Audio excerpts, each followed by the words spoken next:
ASMR, the one I've been telling you about. Pardon me. As I want to tell the story for the first time, so I prefer taking some water, at least to smoothen my voice, I think, yeah. And also at the same time, I would like to apologize for any sound thing, because right now I'm doing this ASMR using my phone. At the same time, there is an inverter there, so I'm not using electricity as a source of power. Pardon me for that. But I have to remove this. I had to shoot this video, and here we go. Should we start our story? Good. Let's do it. Breathe in, out. Are we ready? Story mode. So my people, today my story goes all the way to Jakarta, Indonesia. The date today is 19th December 1997. The date is 19th December 1997. There at Jakarta, there is a airport there, an international airport called Hatta International Airport. Now, there at Hatta International Airport, there is a young guy. He's 41 years of age, who goes by the name Su Wei Ming. So Su Wei Ming, previously this guy used to work for Indonesian Air Force, where he used to fly that Skyhawk, yeah. But it seems that this guy has retired from his job, or rather left his army job, and right now he has secured a job at Hatta International Airport, where now he flies the Silkair, that is Boeing 737 flight 185. Sorry, just pardon me for this. I just want to kind of make my voice to be so soft for the story. And so this guy has now secured a job at Hatta International Airport, and is responsible for flying that Boeing 737, that is flight number 185 Silkair. So Silkair, those are planes that are responsible for short distance traveling, something like 70 minutes traveling, 80 minutes. Yeah, you get me, short distancing. So I mean, has got a partner who goes by the name Duncan Ward. Duncan Ward is 23 years of age, very young guy, very talented, still have got a whole life ahead of him, and he comes all the way from New Zealand. So these people are the people who are responsible for flying this Silk airplane. And now everything is set at the Silkair. They have entered there. Everything is set. Now it's just left for the plane to take off. Back at the ATC, that is the air traffic controllers, have issued a signal that the plane is set to leave. So without wasting time, these people took off. For the first 6 minutes, as they gather altitude, because the plane was supposed to reach the crucial level, flight level of 350, that is something around 11,000 meters above the sea level. Everything is fine. Their story, hey, what was your day, blah blah blah, as this story, everything is cool. Upon reaching 250, that is something like 7,400 meters above the sea level, they requested the ATC for a waypoint. Now they never wanted to reach the required crucial level, so they requested, but the ATC seems like denied that, so they had to reach that crucial level of 11,000 meters. Everything was fine up to there. They took the plane. As very experienced people, this is what they have been doing every day, normal, until they reach the crucial level, the required level. Upon reaching the required level, Duncan Ward, now the assistant of Su Wei Ming, Duncan Ward, the young guy from New Zealand, communicated to the ATC, saying that they have reached the required crucial level and now they are proceeding with the waypoint. Everything was cool. Now, just as Word was communicating to the ATC, Su Wei-min did something, but it's like Word never realized. Su Wei-min unplugged the circuit cockpit voice recorder.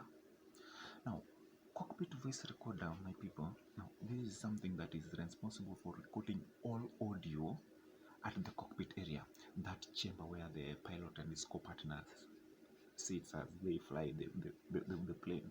Now there is a device there that is responsible for recording any audio, and that is none other than the cockpit voice recorder.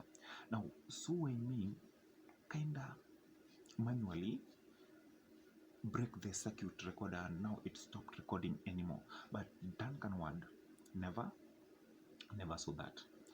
Then thereafter, after something like 3 minutes, Su Wei-min claimed that he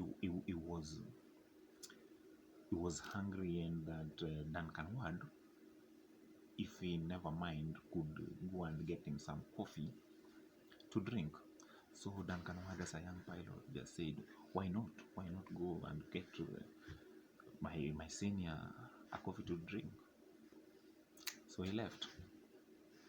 Immediately this guy left, Su Wei-min locked the cockpit chamber. Now, cockpit chamber, it has got a door, and it's the door of the cockpit chamber of most aeroplanes, almost. So this Silkair was designed in a way that you cannot operate the door while outside. For you to open the door must be opened by someone who is inside the chamber. You get me? So Su Wei-min locked the door, and Duncan Ward was like surprised. Hey, Su Wei-min, what is happening? Then all of a sudden, the plane just turned upside down, and with no minute, its head vertically downwards, going at a terrifying speed, full force. Back to the ATC, that is air traffic controller, they're surprised. The plane just left at good condition, and right now the plane is coming downwards rapidly. There is something wrong with the Silkair flight. So as they were trying to communicate to the pilot, hey, what is happening? All of a sudden, the plane disappeared from the radar. Let's just take a pause there. Let's go a week before all these incidents took place. So a week before all these incidents of this plane turning over took place, there is also a certain pilot who came to the authorities in charge at the international airport, the authorities in charge of the Silkair, and claimed that his partner being Su Wei-min, so that guy claimed that his partner has been showing some suicidal signs and is not willing to work with this guy at all. So he came claiming that the other day when they were trying to land the plane, the Su Wei-min started shaking the plane left, right, and he was surprised why that this guy is doing such a thing. A week before even that, the guy claims that they were trying to land Silkair, and Su Wei-min was trying to land this air at a full pace. He tried to tell him, my guy, this is not Skyhawk that you used to fly long ago. This is Boeing 737. We are carrying life of passengers. So the guy claimed that he is not working with Su Wei-min anymore, and for that matter, he's leaving the job, and the guy left the job. So back to this day, the aeroplane is now coming at a terrifying speed. There are some people somewhere around River Misu, that is near Palembang. Now these people are fishing. All of a sudden, they hear a strange sound.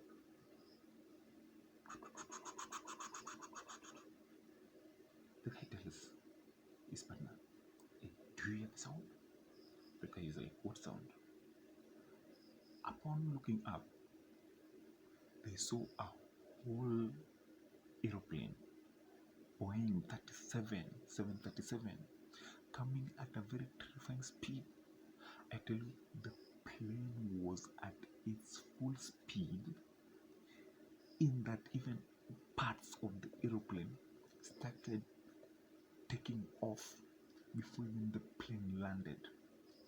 So when Ming ensured and hold the steering wheel straight and still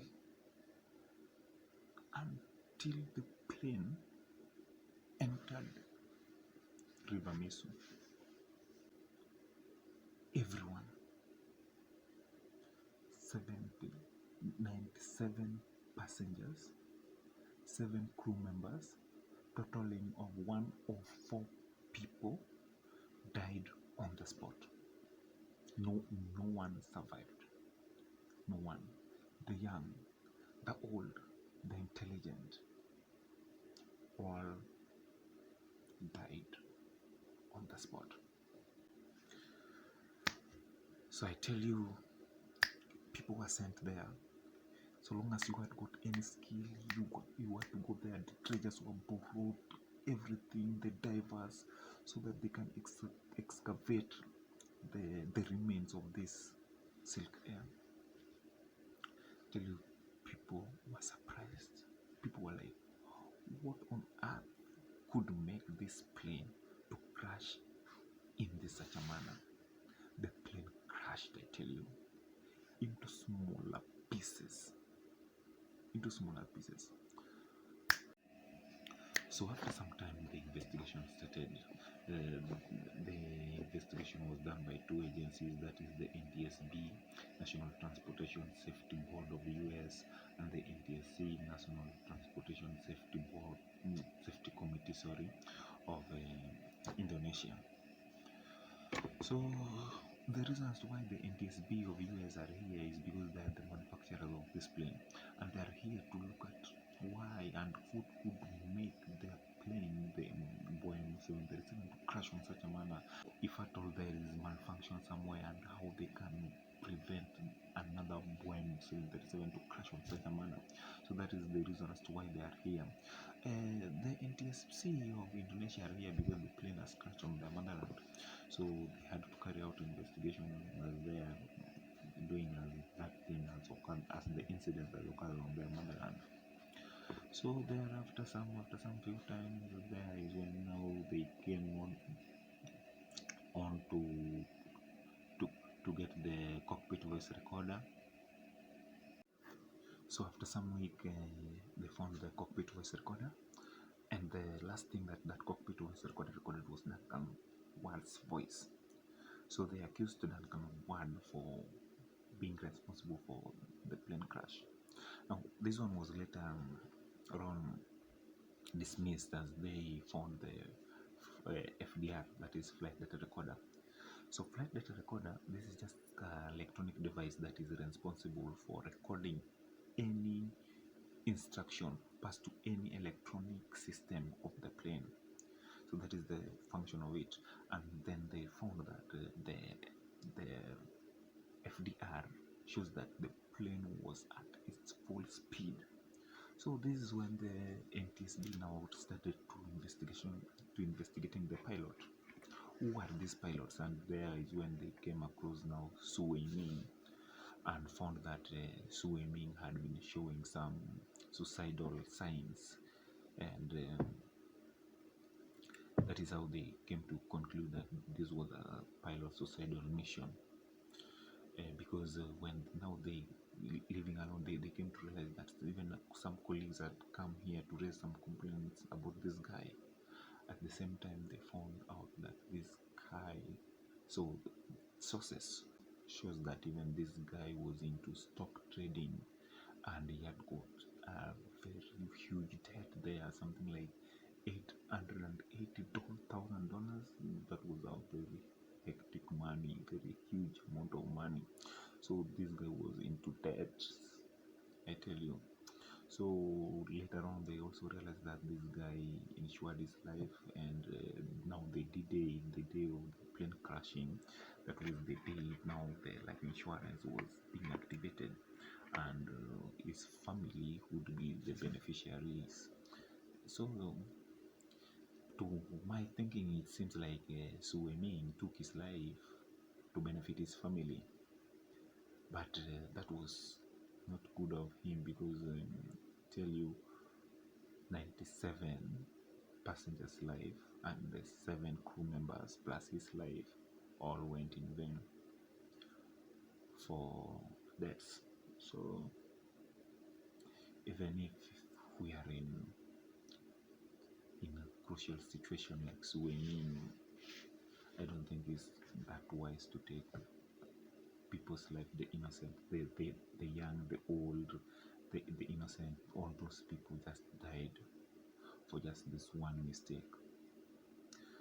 So that is the end of my story, actually.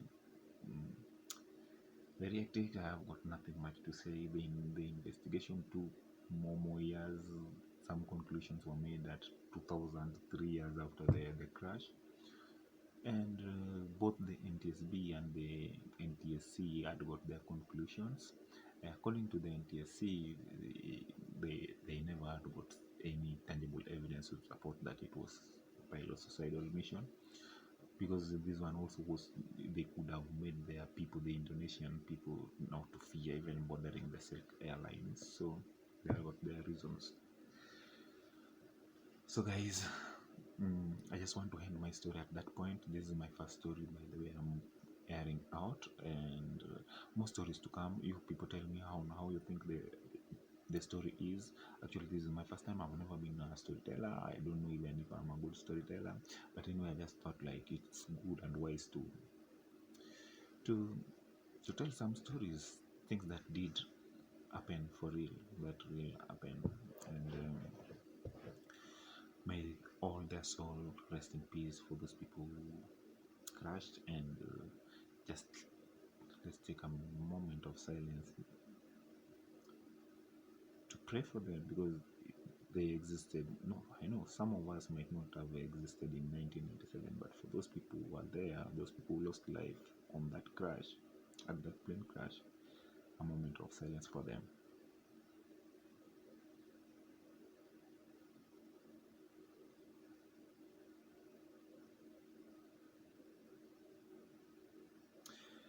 Yeah, thank you guys. Subscribe to my YouTube channel, subscribe for more ASMR, subscribe for more ASMR stories and more ASMR content.